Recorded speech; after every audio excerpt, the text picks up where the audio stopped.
this is the process that I usually do before I even thumbnail sketch anything out, and that is to plan an overhead map of my scene. So I was in class recently, and my students came up with a pretty cool concept, and that is creating in a toy store. So we have a toy store, kind of starting off something like this, and the narrative of the store, there is a bear that was murdered. Okay. So we don't know anything about the genre. We don't know anything about that yet. And that can, if you don't have that from the game designer or whatever, you can kind of plan that out yourself.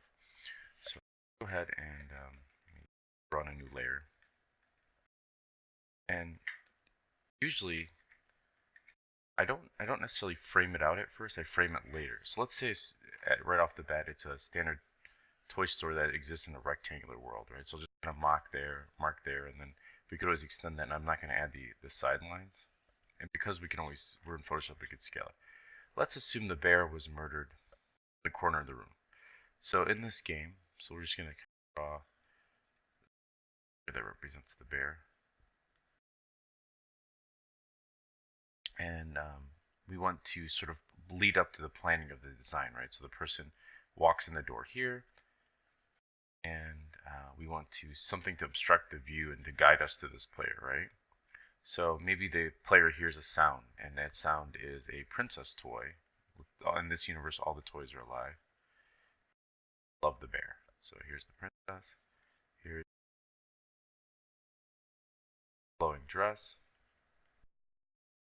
And this Toy Story store is also in a fantasy universe where it's actually maybe not a rectangle, but it's built into the side of a sort of, I'm just kind of mocking those in. It's in a tree, okay?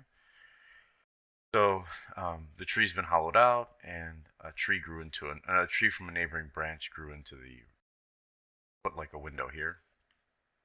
And as we're doing this, we're just thumbnailing ideas. None of this would be finalized. For the sake of this time it takes to make these videos, I'm just going to leave it. Sort of go with the one concept, but normally you want to go with about 10 or 15 different thumbnails.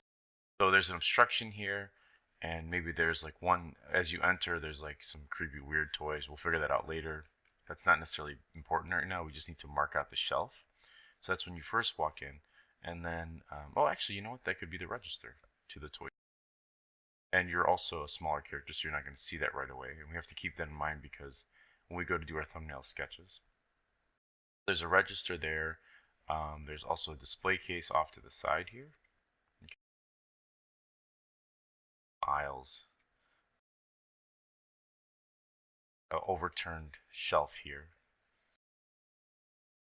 Got some sort of toys on there, not important during the initial sketch or initial map. Around here, and then we discover them here. So maybe we'll have another shelf here of toys, sort of blocking it out. And then we could have a circular display case with maybe race cars. So we've got a very basic map. And notice that this isn't exactly the greatest initial concept, right? Because you want to, like I was saying, you want to do about 10 or 12 of these, just really quick overhead maps where you're putting out ideas. We're like, well, maybe it's not a princess, but it's something else. But right now we'll just kind of keep this concept. Then you can start adding other ideas or other things that you think would be added make it cool. Like, for example, like it's not the actual bear you found, but there's stuffing that's on the floor here. And we have a rug here with stuffing that's sort of leading us all the way out. And maybe he had stabbed the bear and as he's going and things like that. Here's our initial overhead sketch. So we'll solidify it. And that's when you finally create the walls, that's where you're saying, okay, this is going to be my initial concept or my initial design for my overhead map. So what I normally do from here is I shrink this down.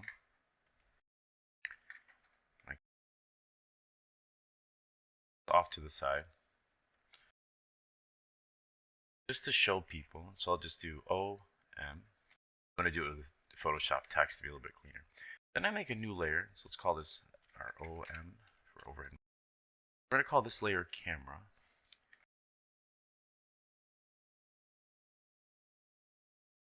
What I do is I generally make it a little bit more saturated and bright, my camera. So something sort of a cone like that, and then a box. Go with whatever color you like. This is going to help us conceptualize our thumbnails. So I'm going to stop this video here, and then the next video will cover thumbnails.